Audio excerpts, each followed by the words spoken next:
Good day everyone, my name is Teacher Brittany and today we are going to talk about classroom management.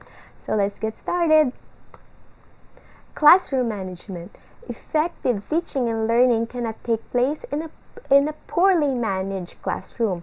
A well-managed classroom provides an environment which teaching and learning can flourish. So what do we mean by this?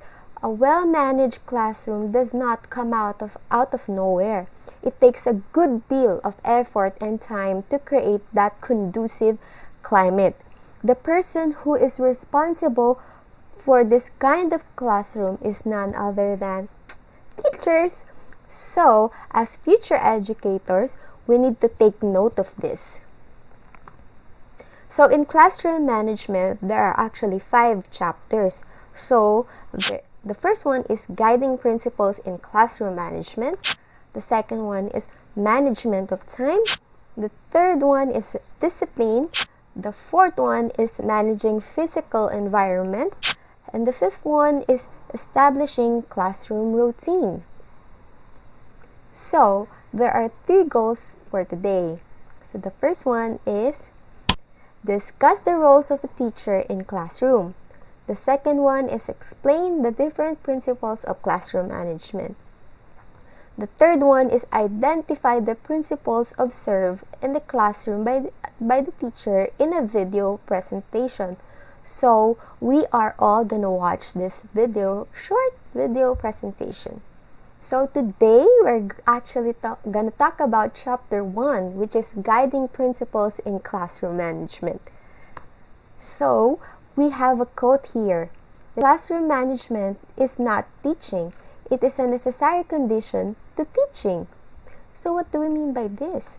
Of course, classroom management is not teaching, but it is actually the first time or the prerequisite to teaching. We need to be familiar with how to manage a classroom before we get down to lesson proper. So, this is the introduction for chapter 1. A common problem, and sometimes the most common problem that beginning teachers face, is poor classroom management. We cannot teach when classes are inattentive, worse, when they are unruly. This is how critical classroom management is. As classroom managers, we manage resources to facilitate learning. These resources includes the 3 M's. So, moment, materials, and man. So, for moment, it is actually the time. For materials, it is the teaching learning materials. And there are other features such as the desks and the tables, which are the physical features. So, for man, it is actually the learners. So, for the first principle is consistent. Proactive discipline is the crux of effective classroom management. Prevention is better than cure, so goes adage. If we are proactive in our approach to discipline, we prevent unnecessary disciplinary problems from cropping up. We have not to wait for disciplinary problems to erupt for us to take a move. So, as an educator, we have to anticipate potential problems and nip them from the bud. To be consistent in classroom management, we apply established rules and policies to all students, regardless of creed, color, economic status, and academic standing. We need to be on point with these rules. We don't just say this and go and do another. That will be blow to our credibility as a teacher. Let's go to second principle, which is establish routines for all daily tasks and needs. So, routinized collection of assignments, passing of papers, and preparation for, let's say, experiments saves us a lot of time and effort. We have not to explain or instruct our students on how to pass papers, collect assignments, and whatnot every day, because if we have established these routines, it produces orderly learning environment and optimum use of precious time. So for the third one, is orchestrate smooth transitions and continuity of moment throughout the day. Smooth transitions and continuity throughout the day ensure us that every instructional moment is made of use wisely. So just like the second principle, it is connected with this. So if we have a smooth transition, let's say from lesson A or to lesson B, this will not create any problem with the students and can prevent restlessness, boredom, or students doing unnecessary things because their focus is on you. Or the fourth one is strike a balance between variety and challenge in students' activity. A variety of students' activity will ensure that the students' multiple intelligences and varied learning styles are considered in the conduct of students' activity. So, the role of the teacher, us, is to get to know the students and their learning capacity. So, for us to know this, there are ways that we can do.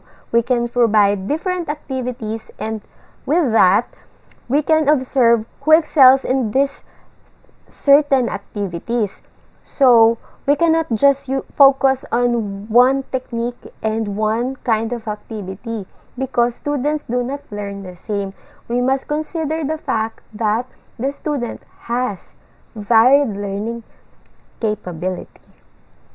So for the fifth one is, as classroom manager, be aware of all actions and activities in the classroom. Our heightened awareness of everything that is happening in our classroom puts our pupils and students on their toes all the time.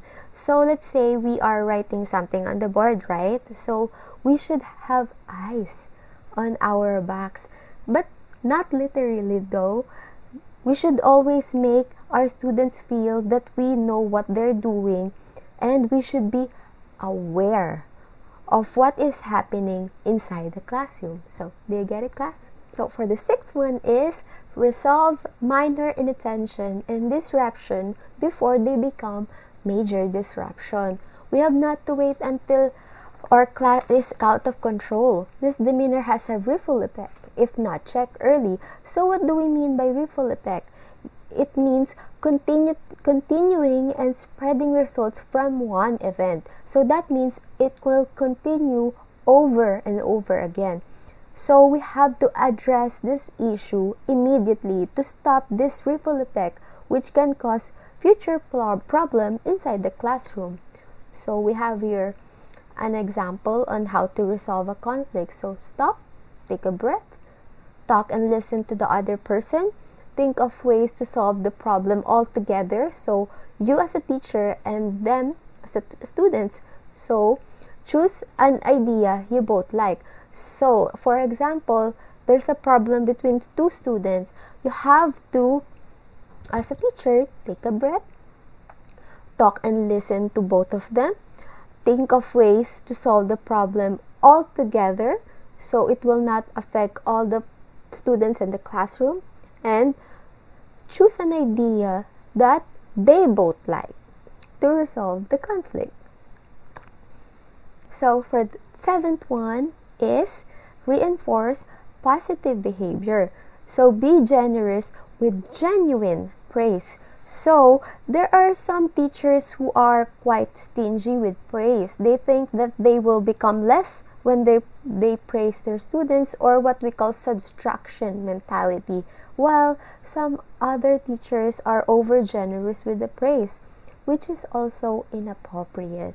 So we should know that there is a fine line between appropriate praise or over generous praise. There should be always a balance and appropriate praises. So for the eighth one is treat minor disturbance calmly by Ornstein 1990. If a stern look or gesture can kill the inappropriate behavior, so be it. That's the end, period. Let's not make fuss about it. So, as a teacher, we should always bear in mind that we need to be calm and patient all the time. So, if the issue has been resolved already, then we should move on. Instead of focusing on the lesson, we are actually losing precious time. It's simple. Don't be overreacting. So for the ninth one is work out a physical arrangement of chairs that facilitate an interactive teaching learning process. So external environment actually affects us. So the most common arrangement in classroom is where the table of the teacher is in front of the students' chairs, which is not always it does not always enhance interaction among students. We should come up with a physical environment or arrangement that allows maximum interaction among us and the students, which will suit the needs of the students. So the 10th one, or the last one, is make good use of every instructional moment. So minimize discipline time to maximize instructional time. So as we have discussed on the previous principles, time is very, very much important. So there should be less of arranging chairs or disciplining, but there should be more learning, more teaching, and less discipline. So to review our 10 guiding principles in classroom management, the first one is consistent proactive discipline is the crux of effective classroom management. Second is establish routines for all daily tasks and needs. The third one is orchestrate smooth transitions and continuity of movement throughout the day. So for the fourth one, strike a balance between variety and challenge in students' activities. Fifth one is, as classroom manager, be aware of all actions and activities in classroom. Sixth one is resolve minor inattention and disruption before they become major disruption. 7 is reinforce positive behavior. 8 is treat minor disturbance calmly. 9 is work out a physical arrangement of chairs that facilitate an interactive teaching learning process. The last one is make good use of every instructional time. So those are all the guiding principles in classroom management. So it is your turn to identify the principle or principles observed or violated in the classroom by the teacher in this short video presentation that we are going to watch. So what do you think you can do as a future educator to perpetuate this principle or to avoid the violated principle if there's any? So make sure to submit your answer through my Gmail account at qbasecretario@tip.edu.ph. So let's watch the video. I'm distributing a recent newspaper, and I want you to turn to the next to the last page and read the editorial on page 14. It's all about taxes. It's important for you to learn different opinions on taxes, for they are informative. And by reading different opinions, you can learn from others. You'll have to pay taxes throughout your lives, and it's not something that you can avoid. You know the old saying, the only thing that you know for certain in life is death and taxes. Why do we have to read this junk? This is so stupid. Be quiet. No talking without teacher permission. Don't you know the rules? What's wrong with you? Now turn to page 14 and read silently, and when everyone is finished, we'll talk about what you think. So, thank you all for listening and see you next time. Again, my name is Teacher Brittany and have a good day.